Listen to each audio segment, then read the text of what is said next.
नमस्कार, आप देख रहे हैं इंडिया वॉइस। मैं हूं आपके साथ संग और सीएम योगी लाइव आ रहे। क्या कुछ करे, चले आपको सुनाते हैं। हम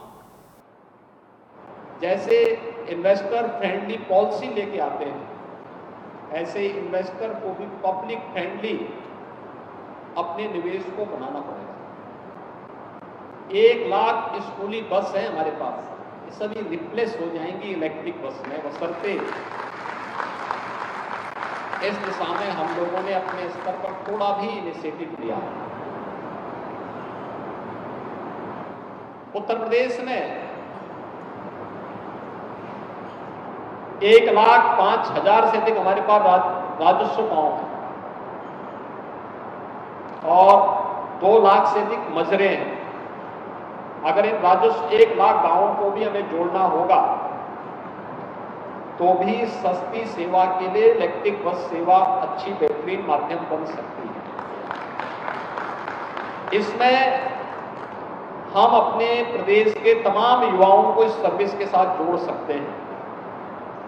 यहाँ पे हिंदुजा ग्रुप भी कुछ इनिशिएटिव उठाएं, स्टेट गवर्नमेंट भी इसको आगे बढ़ाएं, एक एक गांव को जोड़ने के लक्ष्य के साथ। उत्तर प्रदेश के अंदर गांव को शहर से जोड़ने के लिए, गांव का प्रोडक्ट शहरी क्षेत्र में आए, छोटे ट्रक्स आपके जो बने हुए हैं माल ढोने वाले, सामान्य गांव की सब्जी है, गांव का फल है, गांव में कोई गांव का कोई उत्पाद है, वह मार्केट में लेके आना है। इलेक्ट्रिक ट्रक, छोटे छोटे इलेक्ट्रिक ट्रक जो गांव की आवश्यकता, या फिर चिलिंग प्लांट के रूप में अगर हम लोग उस प्रकार के दूध को दुग्ध समितियों के साथ जोड़ करके भी सिटी के अंदर लाने में योगदान दे सकेंगे तो भी एक बहुत बड़ा मार्केट अकेले यूपी आपके पास है। और यूपी का मतलब यूपी नहीं है, यूपी का मतलब बिहार भी, मध्य प्रदेश भी और नेपाल भी यूपी के साथ किसी न किसी रूप में जुड़ा हुआ है। ये सभी राज्य इस सुविधा का लाभ लेंगे। प्रधानमंत्री जी के द्वारा कल जो शिलान्यास का कार्यक्रम संपन्न किया गया है, 10,24,000 करोड़ रुपए के निवेश के प्रस्ताव को जमीनी धरातल पर उतारने का कार्य हुआ है। और आज अशोका लेलैंड ने अपने कार्य को प्रारंभ भी कर दिया है। इसके लिए मैं आप सबको हृदय से बधाई देता हूं, आदरणीय प्रधानमंत्री जी के प्रति आभार व्यक्त करता हूं और विश्वास व्यक्त करता हूं कि उत्तर प्रदेश का मार्केट आपका इंतजार कर रहा है। कितनी जल्दी और कितनी तेजी के साथ आप अपने कार्य को आगे बढ़ा सकते हैं, अब यह इस ग्रुप पर निर्भर करेगा। राज्य सरकार अपनी पॉलिसी के अंतर्गत हर इलेक्ट्रिक बस में 20 लाख रुपए तक की इंसेंटिव अपनी ओर से दे रही है। स्टेट गवर्नमेंट की पॉलिसी है। इलेक्ट्रिक व्हीकल की हमारी अपनी पॉलिसी अलग है, इन्वेस्टर के लिए भी है और साथ साथ जो प्रोक्योर कर रहा है, जो खरीदेगा, उसके लिए भी पॉलिसी हमारी आई है। बहुत अच्छी पॉलिसी है, देश की अच्छी पॉलिसी में से एक है। अगर उसका लाभ उठा पाएंगे, लोग भी उठा लें और इन्वेस्टर भी उठा लेगा, तो जो प्रधानमंत्री जी का लक्ष्य है कि नेट जीरो के लक्ष्य को हमें प्राप्त करना ही होगा, उस दिशा में यह एक प्रगतिशील कदम होगा। मैं एक बार फिर से हिंदुजा ग्रुप को, अशोका लेलैंड को इस पूरे कार्यक्रम के लिए हृदय से बधाई देता हूं, अपनी शुभकामनाएं देता हूं। धन्यवाद। जय हिंद। धन्यवाद मुख्यमंत्री जी। आज का ये कार्यक्रम इसमें यहाँ पर आप मौजूद हैं, हमें बहुत बहुत आनंद है। आज अशोक लेलैंड के नए ब्रांच का लखनऊ उत्तर प्रदेश में भूमि पूजन हो रहा है और इसी खुशी के हम तहे दिल से धन्यवाद। तो अभी आप सीएम योगी को लाइव सुन रहे थे और बात करेंगे खबरों की। दिल्ली से बड़ी खबर सामने आ रही है। चंडीगढ़ मेयर चुनाव से जुड़ा मामला, आज फिर से होगी सुनवाई। सुप्रीम कोर्ट ने मंगाए बैलेट पेपर। कल सुनवाई में चुनाव अधिकारी से पूछा था बैलेट पर निशान क्यों लगाया। तो ये बड़ी जानकारी दिल्ली से सामने आ रही है, जहां सुनवाई में चुनाव अधिकारी से सवाल पूछे गए थे कि बैलेट पर निशान क्यों लगाया गया था। चंडीगढ़ मेयर चुनाव से जुड़ा हुआ मामला है, जिस पर आज फिर से सुनवाई होगी। तो सुप्रीम कोर्ट ने बैलेट पेपर मंगवाए हैं और आज फिर से मामले की सुनवाई होगी। तो ये बड़ी जानकारी दिल्ली से सामने आ रही है। चंडीगढ़ मेयर चुनाव से जुड़ा हुआ मामला है, जिसमें आज फिर से सुप्रीम कोर्ट में मामले की सुनवाई होगी। कल सुनवाई में चुनाव अधिकारी से सवाल पूछा गया था और उनसे सवाल किया गया था कि बैलेट पर निशान क्यों लगाया गया था। तो आज फिर से मामले को लेकर जो है सुप्रीम कोर्ट में सुनवाई होनी है और चंडीगढ़ मेयर चुनाव से जुड़ा हुआ मामला है जिस पर सुप्रीम कोर्ट में सुनवाई होगी।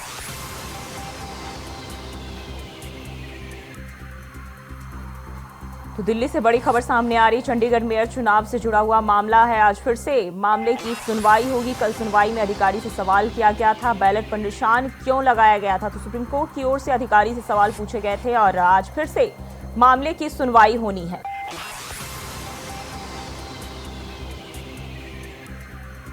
तो दिल्ली से बड़ी खबर सामने आ रही है, चंडीगढ़ मेयर चुनाव से जुड़ा हुआ मामला है जिसमें आज फिर से सुप्रीम कोर्ट में मामले की सुनवाई होगी और कल भी सुनवाई हुई थी और सुप्रीम कोर्ट ने बैलेट पेपर मंगाए हैं और आज फिर से मामले की सुनवाई होनी है।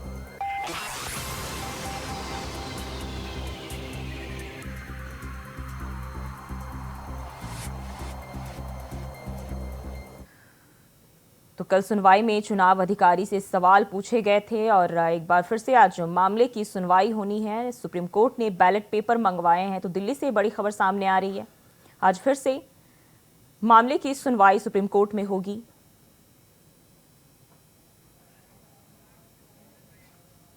और इसी खबर पर ज्यादा जानकारी के साथ अजित दिल्ली से हमारे साथ जुड़ गए हैं। अजित, आज फिर से चंडीगढ़ मेयर चुनाव को लेकर सुनवाई होनी है, कब से सुनवाई शुरू होगी? कि काफी लंबे समय से लंबित चल रहा है मामला और जिस तरीके से चंडीगढ़ में मेयर चुनाव को लेकर के जो पूरी गहमा गहमी हुई थी, जिसके बाद दिल्ली के मुख्यमंत्री अरविंद केजरीवाल ने इस मुद्दे को गंभीरता से लिया था और इसे दोबारा कोर्ट में जाने की बात की। इस बार कोर्ट में मामला गया और अब आज एक बार फिर से सुप्रीम कोर्ट में इसको लेकर के सुनवाई है। हालांकि सुप्रीम कोर्ट ने इससे पहले इसमें जो उस दिन जो बैलेट पेपर हुए थे उस बैलेट पेपर की डिमांड की है, जिसके बाद आगे की जो कार्रवाई है वो की जाएगी। टाइमिंग की अगर मैं बात करूं तो समय की जो अभी एग्जैक्ट जो समय है वो नहीं बताया गया है, लेकिन ये अंदाजा लगाया जा रहा है कि अब तक कुछ ही देर में कभी भी जो सुनवाई है वो शुरू हो सकती है और जिसके बाद आगे की जो कोर्ट है बैलेट पेपर को देख करके उसके हिसाब से आगे की जो कार्रवाई है वो करेगा। लेकिन ये साफ तौर पर कहा जा सकता है कि कार्रवाई से पहले जिस तरीके से चंडीगढ़ में जो आम आदमी पार्टी के जो निगम पार्षद हैं वो जिस तरीके से भाजपा में जो शामिल हो गए, तो कहीं ना कहीं कहा जा सकता है कि कोर्ट का भले ही फैसला कुछ भी आए, लेकिन आम आदमी पार्टी के लिए एक बहुत बड़ा झटका जरूर बन सकता है। जी, ये मामला काफी समय से लंबित पड़ा हुआ है, तो क्या लगता है आज इस पर कोई समाधान निकल पाएगा? कोर्ट की ओर से क्या कोई फैसला आएगा? देखिए, अभी ये कह पाना शायद जल्दबाजी होगा कि कोर्ट का फैसला क्या आता है, क्योंकि कोर्ट हर तरीके से इसको पहले अपने नजर से देख रहा है। क्योंकि जब बैलेट पेपर में जिस तरीके से पिछले जब चंडीगढ़ मेयर चुनाव हुए थे उस समय जिस तरीके से जो आम आदमी पार्टी के जो कई जो वोट थे उसको रद्द किया गया था, उसके बाद आम आदमी पार्टी ने इस पूरे मामले में धांधलीबाजी का आरोप भी लगाया था और इन्हीं सब को लेकर के कोर्ट का दरवाजा खटखटाया था। फिलहाल देखना होगा कि आज सुप्रीम कोर्ट किस तरीके से इसको मामले को लेता है और कितना उसको आगे किस नजरिए से इसमें आगे कोई कार्रवाई बढ़ाएगा या फैसला आज ही होगा, ये फिलहाल देखने वाली बात होगी। लेकिन ये कह पाना शायद जल्दबाजी होगा कि आज सुप्रीम कोर्ट को फैसला सुना सकता है। जी अजित, बहुत बहुत शुक्रिया आपका तमाम जानकारी के लिए। और इसी बीच रांची से बड़ी खबर सामने आ रही, कांग्रेस के विधायकों की नाराजगी बरकरार, 3 दिन से टिके हुए हैं दिल्ली में। कांग्रेस कोटे के 4 मंत्रियों के खिलाफ खोल रखा है मोर्चा, मांगे ना मानने पर विधानसभा सत्र में खड़ी कर सकते हैं मुश्किलें। तो ये बड़ी जानकारी सामने आ रही है, सोनिया गांधी की खड़गे से करना चाहते हैं मुलाकात, सोमवार दोपहर 12 बजे तक इन्हें मुलाकात का वक्त नहीं मिला। तो रांची से बड़ी खबर सामने आ रही है, कांग्रेस के विधायकों की नाराजगी बरकरार है और सोनिया गांधी खड़गे से मुलाकात जो है वो करना चाहते हैं और 3 दिन से टिके हुए दिल्ली में जो है नेता और इस दौरान विधानसभा सत्र में भी खड़ी कर सकते हैं मुश्किलें और मांगे ना मानने पर जो है मुश्किलें खड़ी कर सकते हैं। तो कांग्रेस कोटे के 4 मंत्रियों के खिलाफ मोर्चा खोल रखा है, मांगे ना मानने पर विधानसभा सत्र में मुश्किलें शुरू हो सकती है।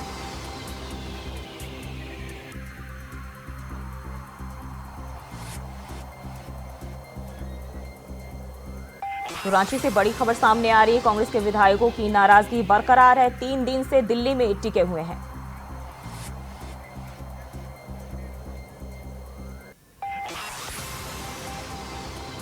और इसी खबर पर ज्यादा जानकारी के साथ रांची से अजय कुमार पांडे हमारे साथ बने हुए। अजय, अगर हम बात करें कांग्रेस के विधायकों की तो उनकी नाराजगी लगातार देखने को मिल रही है, क्या जानकारी है?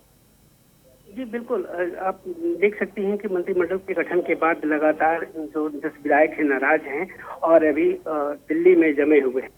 उन्होंने प्रदेश अध्यक्ष और प्रदेश प्रभारी के मनाने के बावजूद भी एक ही बात पे अड़े हैं कि हम राष्ट्रीय अध्यक्ष मल्लिका या फिर सोनिया गांधी से इस बात को रखेंगे, उसके बाद ही ये बात है आगे बढ़ेगी। हालांकि इस मामले में अभी तक मिलने की अर्जी अनुमति नहीं मिल पाई या समय नहीं मिल पाया और इससे लगातार जो है कांग्रेस में संकट बरकरार दिख रहा है। जी, कब तक ये इनका मोर्चा ऐसे ही जारी रहेगा, क्योंकि 3 दिन से जो है दिल्ली में ये टिके हुए हैं, कोई समाधान अभी तक निकल नहीं पा रहा है?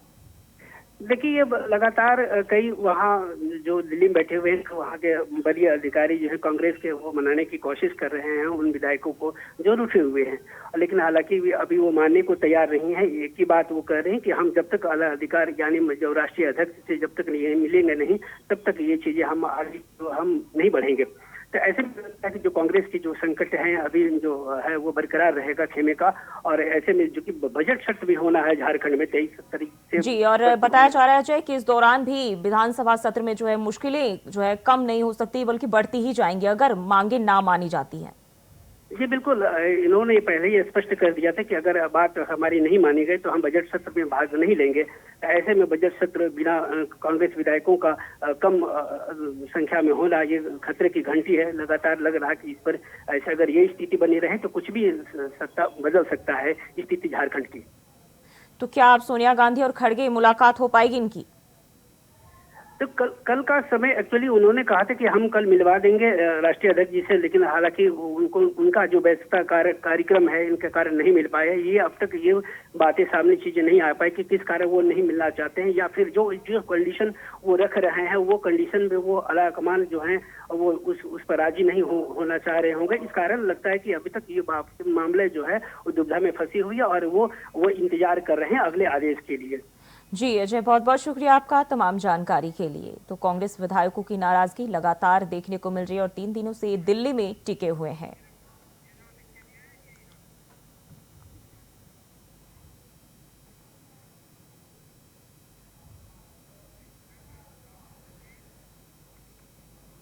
और वहीं वसंतोत्सव 2024 लाइव है, चलिए आपको दिखाते हैं।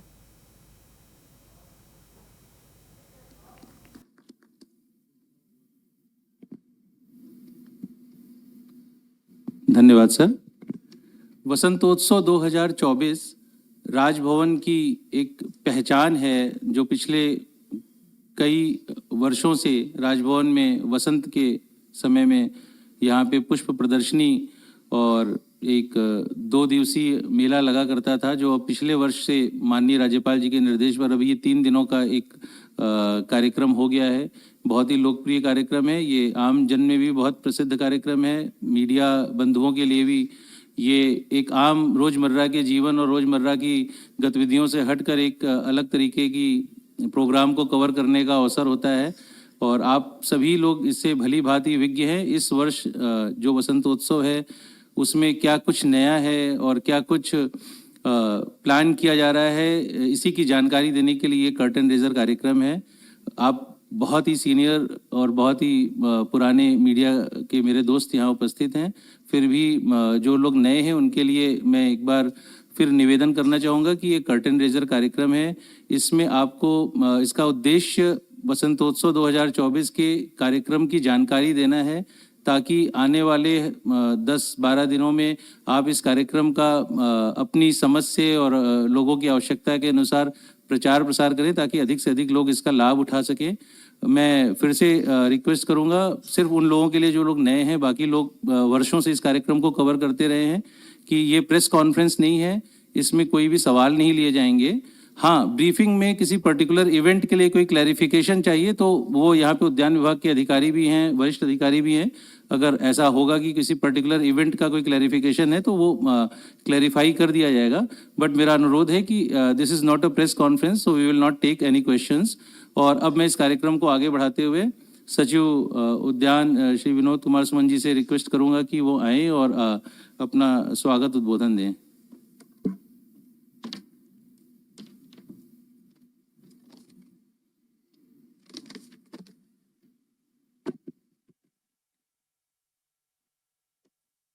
आज के इस कार्यक्रम में मैं माननीय श्री राज्यपाल महोदय का हार्दिक स्वागत एवं अभिनंदन करता हूं, जिनकी प्रेरणा तथा जिनके आशीर्वाद से इस वर्ष भी राजभवन प्रांगण में दिनांक 1 से 3 मार्च 2024 तक बसंतोत्सव 2024 का आयोजन किया जा रहा है। मैं सचिव माननीय श्री राज्यपाल महोदय का हृदय से स्वागत करता हूं, जिनके द्वारा इस कार्यक्रम में उद्यान विभाग को लगातार अपना सहयोग तथा दिशा निर्देश प्रदान किया जा रहा है। इस कार्यक्रम में प्रतिभाग करने वाले प्रिंट तथा इलेक्ट्रॉनिक मीडिया के समस्त प्रतिनिधियों का मैं विशेष स्वागत करता हूं, जिनके द्वारा पूर्व में इस कार्यक्रम का व्यापक प्रचार प्रसार करने में। तो देहरादून से आप वसंतोत्सव कार्यक्रम को लाइव सुन रहे थे। बात करेंगे खबरों की। सुल्तानपुर से बड़ी खबर सामने आ रही है। मानहानि केस में राहुल गांधी को राहत। सुल्तानपुर एमपी एमएलए कोर्ट ने दी जमानत। तो राहुल गांधी को सुल्तानपुर एमपी एमएलए कोर्ट की ओर से जमानत दे दी गई है। कोर्ट में राहुल ने खुद को निर्दोष बताया। तो सुल्तानपुर से यह जानकारी सामने आ रही है। मानहानि केस में राहुल गांधी को राहत मिली है और कोर्ट में राहुल ने खुद को निर्दोष बताया है। 25-25 हजार के 2 मुचलकों पर भरना पड़ा। तो ये बड़ी जानकारी सामने आ रही है। 25-25 हजार के 2 मुचलके भरने पड़े और इसी को लेकर कोर्ट में राहुल गांधी ने खुद को निर्दोष बताया है। कोर्ट में आज उन्होंने सरेंडर किया, राहुल गांधी जी ने स्वयं को सरेंडर किया और माननीय न्यायालय ने उनको करीब आधे घंटे पौन घंटे कस्टडी में लेने के बाद उनकी जमानत अर्जी पेश हुई। जमानत अर्जी पर सुनवाई हुई और उनकी जमानत मंजूर हुई है। आगे क्या फर्दर कुछ प्रोसीडिंग? आगे फर्दर वो डेट अभी नहीं लगी है, डेट लगेगी। कुछ राहुल गांधी ने बोला कोर्ट में? जब राहुल गांधी जी के अधिवक्ता ने कहा कि हम निर्दोष हैं और इस तरह से हमने कुछ भी नहीं कहा है। हमने उस पर अपोज किया, अपना विरोध जताया और चूंकि जमानती अपराध है, धारा 500 आईपीसी बिलेबल ऑफेंस है, इसलिए उनकी जमानत मंजूर हुई है। राहुल ने कुछ बोला कोर्ट में? नहीं, कोर्ट पे क्या, उन्होंने कोर्ट का रेस्पेक्ट किया, कोर्ट का रेस्पेक्ट करने हैं और उन्होंने अपना पर्सनल बांड दाखिल किया, अपनी सेफ्टीज दाखिल किया और उनको पर्सनल बांड और 2 लोकल सेफ्टीज पे उनको रिहा किया गया है। आगे की डेट कुछ? आगे की डेट अभी नहीं आई है। आगे की डेट जो है वो ऑनरेबल कोर्ट तय करेगी। और इसी खबर पर ज्यादा जानकारी के साथ सुल्तानपुर से शैलेश श्रीवास्तव हमारे साथ जुड़ गए। शैलेश, राहुल गांधी को राहत मिल गई है मानहानि केस में, क्या ताजा जानकारी है? जी, मैं बता दूं आपको, राहुल गांधी अमेठी भारत जोड़ो न्याय यात्रा को लेकर पहुंचे हैं। उसको रास्ते में ही छोड़ के आज सुल्तानपुर के एमपी एमएलए कोर्ट पहुंचे, जहां पर कोर्ट ने उन्हें राहत देते हुए 25-25 हजार के 2 मुचलके और से उन्हें जमानत दे दी है और आगामी 2 मार्च डेट रखते हुए फैसला सुरक्षित रख दिया है। जी, और बात करें तो राहुल गांधी की ओर से क्या दलीलें दी गई है, किस आधार पर उन्हें जमानत मिली है कोर्ट की ओर से? उनके अधिवक्ता ने बताया कि ऐसा कोई मामला नहीं था, लेकिन काशी प्रसाद शुक्ला की तरफ से ये दलीलें दी गई कि इसको संज्ञान में लेते हुए, चूंकि वो मामले में उपस्थित नहीं थे, उसको उन्होंने समझौता से बताया। मैं जी, बहुत बहुत शुक्रिया आपका तमाम जानकारी के लिए। तो राहुल गांधी को जो है अब राहत मिल गई है एमपी एमएलए कोर्ट की ओर से और मानहानि केस था जिसमें राहुल गांधी को जमानत मिल गई है।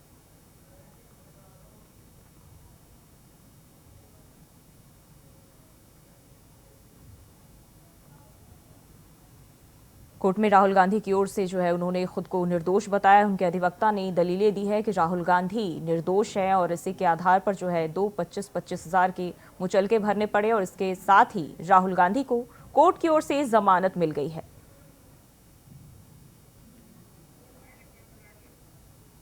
तो मानहानि केस में राहुल गांधी को कोर्ट की ओर से राहत मिल गई है और अब सुल्तानपुर एमपी एमएलए कोर्ट ने कांग्रेस नेता राहुल गांधी को जमानत दे दी है, जहां कोर्ट में राहुल ने खुद को निर्दोष बताया है और इसी के साथ जो है कोर्ट में 25-25 हजार के निजी मुचलके भरने पड़े हैं और इसके बाद जो है कोर्ट की ओर से उन्हें जमानत मिल गई है। सुल्तानपुर एमपी एमएलए कोर्ट की ओर से उन्हें जमानत दे दी गई है। मानहानि मामला बताया जा रहा है और इसी में जो है कोर्ट की ओर से राहुल गांधी को जमानत मिली है।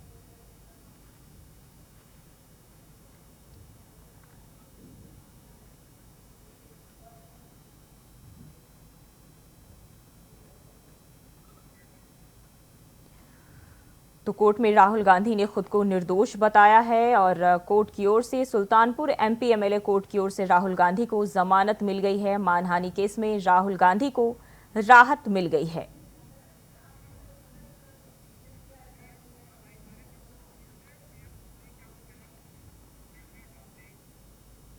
और चलते हैं सीधे जम्मू, जहां से पीएम मोदी लाइव आ रहे। क्या कुछ कह रहे, चलिए आपको सुनाते हैं। साथियों, आपने नमो ड्रोन दीदी योजना के बारे में भी सुना होगा। मोदी की गारंटी है कि हमारी बहनों को ड्रोन पायलट बनाया जाएगा। मैं कल एक बहन का इंटरव्यू देख रहा था, वो कह रही थी मुझे तो साइकिल चलाना भी नहीं आता था और आज मैं ट्रेनिंग के बाद ड्रोन पायलट बनकर के घर जा रही हूं। देश में बहुत बड़ी संख्या में बहनों की ट्रेनिंग शुरू भी हो चुकी है। इसके लिए हमने हजारों स्वयं सहायता समूहों को ड्रोन देने का निर्णय लिया है। लाखों रुपए के इन ड्रोन से खेती और बागवानी में मदद मिलेगी। खाद हो, कीटनाशक हो, इनके छिड़काव का काम बहुत आसान हो जाएगा और बहनों को इससे अतिरिक्त कमाई होगी। भाई और बहनों, पहले भारत के बाकी हिस्से में एक काम होता था और जम्मू कश्मीर में उसका लाभ या तो मिलता ही नहीं था या फिर बहुत देर से मिलता था। आज विकास के सारे कार्य पूरे देश में एक साथ हो रहे हैं। आज देश भर में नए एयरपोर्ट बन रहे हैं, तो जम्मू कश्मीर भी कभी किसी से पीछे नहीं है। आज जम्मू एयरपोर्ट के विस्तार का काम भी शुरू हुआ है। कश्मीर से कन्याकुमारी को रेल से जोड़ने का सपना भी आज और आगे बढ़ा है। थोड़ी देर पहले ही श्रीनगर से संगलदान और संगलदान से बारामूला के लिए ट्रेनें चली है। वो दिन दूर नहीं जब कश्मीर से ट्रेन में बैठकर लोग पूरे देश के सफर पर निकल पाएंगे। आज वो पूरे देश में रेलवे के बिजलीकरण का इतना बड़ा अभियान चल रहा है, उसका बड़ा लाभ इस क्षेत्र को भी मिला है। आज जम्मू कश्मीर को अपनी पहली इलेक्ट्रिक ट्रेन मिली है। इससे प्रदूषण को कम रखने में बहुत मदद मिलने वाली है। साथियों, आप देखिए, जब देश में वंदे भारत के रूप में आधुनिक ट्रेन शुरू हुई तो हमने इसके शुरुआती रूट्स में जम्मू कश्मीर को भी चुना। हमने माता वैष्णो देवी तक पहुंचना और आसान बनाया। मुझे खुशी है कि आज जम्मू कश्मीर में 2 वंदे भारत ट्रेनें चल रही हैं। साथियों, गांव की सड़कें हो, जम्मू शहर के अंदर की सड़कें हो या फिर नेशनल हाईवे, जम्मू कश्मीर में चौतरफा काम चल रहा है। आज अनेक सड़कों का लोकार्पण और शिलान्यास हुआ है। जम्मू से आप पीएम मोदी को लाइव सुन रहे थे और फिलहाल के लिए बुलेटिन बस इतना ही। खबरों के लिए बने रहिए इंडिया वॉइस के साथ।